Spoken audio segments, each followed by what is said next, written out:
I comuni del Veneto nel 2020 si collocano al primo posto per la raccolta differenziata.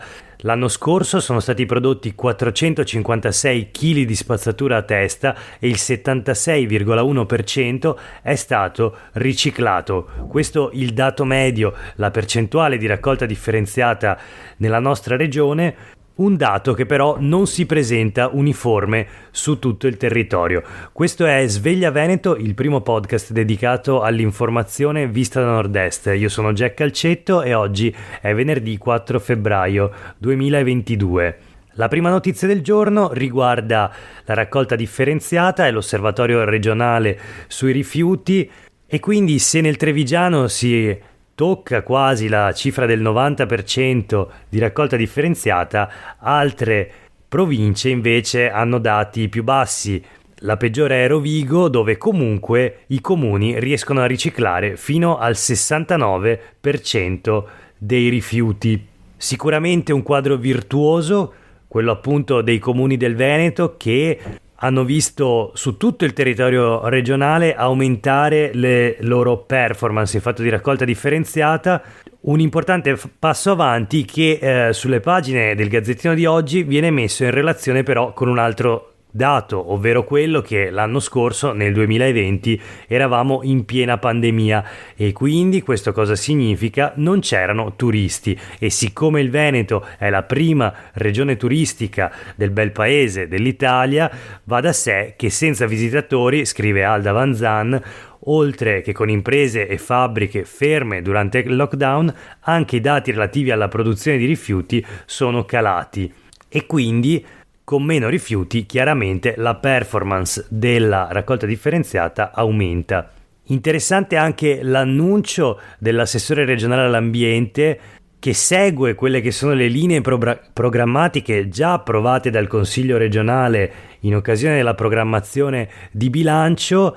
Dice Bottaccin: centriamo i nostri obiettivi, a dir la verità non li centra la regione ma lo centrano i comuni. In ogni caso dice, grazie in sostanza ai risultati eccellenti dei comuni che riescono a fare la raccolta differenziata, non avremo bisogno di ulteriori inceneritori né ampliamo o apriamo nuove discariche. Insomma, entro il 2030, se si continuerà così, si potrà raggiungere il totale abbandono del ricorso alla discarica e, lo ricordo, il Consiglio regionale del Veneto ha votato anche un impegno per un progressivo abbandono anche, o comunque una limitazione, dell'utilizzo degli inceneritori. Voltiamo pagina e parliamo invece di qualità dell'aria. Qui purtroppo, come sappiamo, le notizie sono tutt'altro che positive. Una regione col fiato corto, scrive la Nuova Venezia di oggi, 5 capoluoghi veneti in grigio, i fondi del PNRR vengano usati per pulire l'aria. Questa è la richiesta di Lega Ambiente, che dice: è importante che tutti facciano la propria parte, i sindaci devono far rispettare le ordinanze e la regione deve impegnarsi per attivare strategie complessive in sinergia con le politiche ambientali nei settori dell'agricoltura e dell'energia. Insomma, rispetto delle regole e richiesta della regione di attivare misure ancora più decise, ma vediamo i dati che sono veramente impressionanti. Parliamo del rapporto annuale di Legambiente, si chiama Malaria con l'apostrofo tra mal e aria, il report sull'inquinamento atmosferico delle città italiane. Insomma, 5 capoluoghi di provincia su 7 del Veneto risultano tra i più inquinati della penisola. Venezia addirittura prima in cima alla classifica per inquinamento da PM2,5, con una concentrazione media annuale di 24 microgrammi per metro cubo d'aria. Secondo l'OMS il limite sarebbe di 5, quindi siamo quasi 5 volte sopra il limite. Poi c'è Vicenza con 22 microgrammi, oltre 4 volte il limite.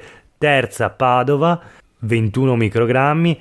E poi invece c'è la classifica delle PM10 e anche lì compaiono le venete tra i primi posti di questa classifica, ovviamente al rovescio.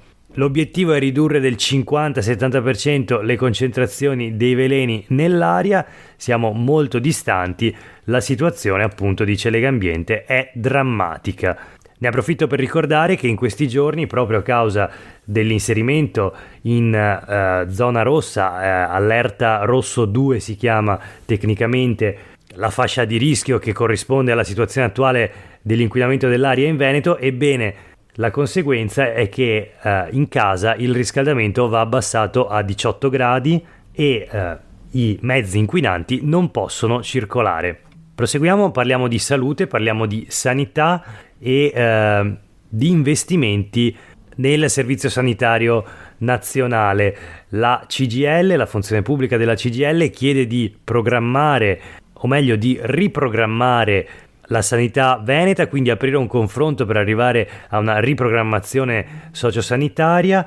Si tratta dei fondi del Piano Nazionale di Ripresa e Resilienza con i quali in Veneto dovrebbero essere realizzate 99 case di comunità e ulteriori 30 ospedali di comunità. La CGIL ha fatto un po' di conti, in Veneto entro il 2026 dovrebbero essere attivati ben 98 ospedali di comunità, stando alle linee guida di Agenas, che prevedono un ospedale di comunità ogni 50.000 abitanti, quindi 1963 posti letto totali a livello regionale. E quindi cosa servirà in termini di personale per arrivare a far funzionare queste strutture? Secondo la CGIL serviranno almeno 30 medici, 270 infermieri e 180 operatori sociosanitari. Ma attenzione, perché poi ci sono anche le altre strutture, ovvero le case di comunità, che ne verranno attivate 99. Ebbene, serviranno per questo progetto, che sembra davvero faraonico, 495 amministrativi, 990 medici e 792 infermieri. Insomma, considerato che già oggi la sanità regionale è in affanno per appunto la mancanza di personale, la richiesta della CGIL è di aprire un confronto e riscrivere la programmazione sociosanitaria. Bisogna assicurare nuove assunzioni. Troviamo questa notizia sia sulle pagine dei quotidiani del gruppo Gedi, ma anche sul Gazzettino nell'edizione di Venezia, in un articolo di Melody Fusaro. Senza i necessari investimenti in assunzioni di personale, senza una condivisione sulla situazione delle strutture esistenti e sui luoghi dove collocare le nuove case di comunità, il Piano Nazionale di Ripresa e Resilienza, per quanto riguarda la salute, rischia di essere un gigante dai piedi d'argilla. Voltiamo pagina, la pandemia in Veneto, a nord-est il virus si diffonde nelle carceri, 289 detenuti positivi tra i detenuti del carcere di Vicenza e di Santa Maria Maggiore a Venezia, dove sono stati individuati 2 cluster, 2 maxi focolai, la percentuale dei vaccinati nelle carceri è vicina all'80% e la CGIL, la funzione pubblica della CGIL del Veneto, chiede di ripristinare al più presto gli screening periodici per i poliziotti e per i detenuti. Nel frattempo la curva dei contagi comincia a scendere, è stato raggiunto il picco e quindi si torna verso un calo della diffusione del Covid, e il virologo Giorgio Palù, presidente dell'AIFA, dice: la strada per uscire dalla pandemia non è quella della vaccinazione periodica. Vedremo se appunto avrà ragione, ma noi proseguiamo, parliamo di politica, perché è proprio sul decreto Covid che il governo Draghi ha cominciato a ballare proprio in queste ore, mentre il presidente della Repubblica Mattarella giurava per il suo secondo mandato. È interessante questo, ed è curioso questo retroscena sulle pagine dei quotidiani del gruppo Gedi di oggi, un retroscena secondo il quale sarebbe partito proprio da Zaia, il presidente del Veneto, l'input all'astensione dei 3 ministri della Lega sul decreto Covid. Quindi arriverebbe da Zaia questa spinta, questa mezza spallata al governo Draghi, che ovviamente entra in difficoltà. E questo è curioso perché è stato proprio Zaia a dichiararsi favorevole alla conferma del capo dello Stato, quindi di Mattarella, ma anche del presidente del Consiglio Mario Draghi, quindi una indicazione almeno apparentemente per la stabilità e per la continuità del governo. Ebbene, appunto, secondo questo retroscena almeno, sarebbe stato poi proprio Zaia a dire ai ministri della Lega di votare contro anzi di astenersi in Consiglio dei Ministri sul decreto Covid. Un'altra notizia ancora, il reddito di cittadinanza a nord-est. Nel 2021 si registra un aumento nel ricorso al beneficio rispetto al 2020.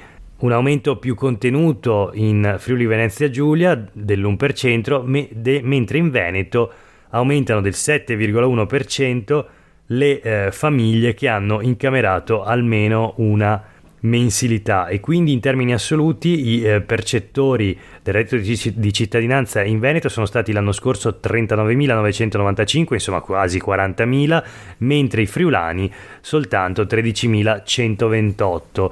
Un'incidenza ovviamente sotto la media nazionale che, come osserva Antonio Ferrarelli, presidente del think tank Nord-Est, trattandosi appunto di un'incidenza relativamente contenuta, è difficile imputare al reddito di cittadinanza le difficoltà di reclutamento del personale nel settore turistico. Insomma, non è questa la causa determinante, non lo è stata almeno in Veneto e a nord-est.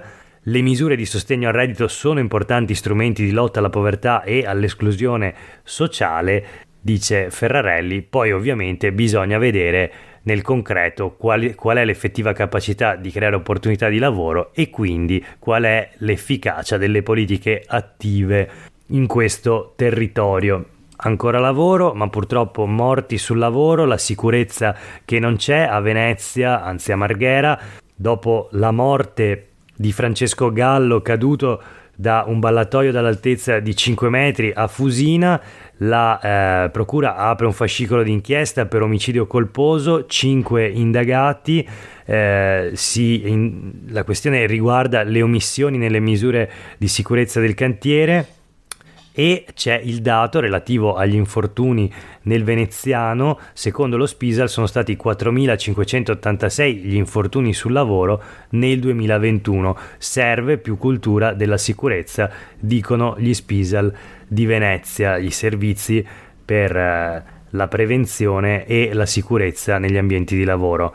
Parliamo di politica adesso, ci spostiamo a Padova. Sulle pagine del Mattino di oggi troviamo la replica del sindaco di Padova Sergio Giordani dopo il primo attacco del candidato del centrodestra, l'imprenditore Peghin. Ebbene, Peghin aveva criticato, la gestione del sindaco di Padova, l'aveva attaccato sul caro bollette, come tra l'altro se fossero i sindaci e non la situazione internazionale e decisioni assunte sul piano nazionale a determinare il caro bollette. Comunque, insomma, arriva la replica del primo cittadino di Padova che dice di non avere tempo per le polemiche, di voler soltanto pensare alla città.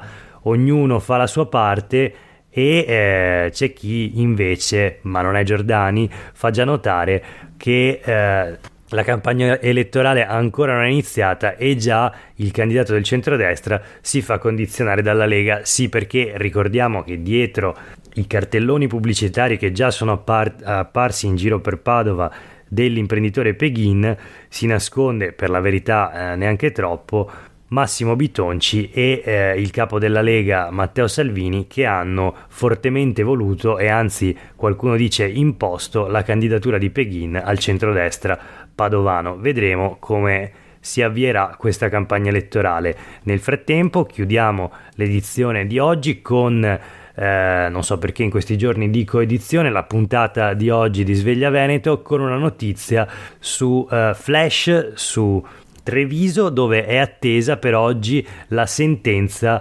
sull'ex amministratore delegato di Veneto Banca Vincenzo Consoli.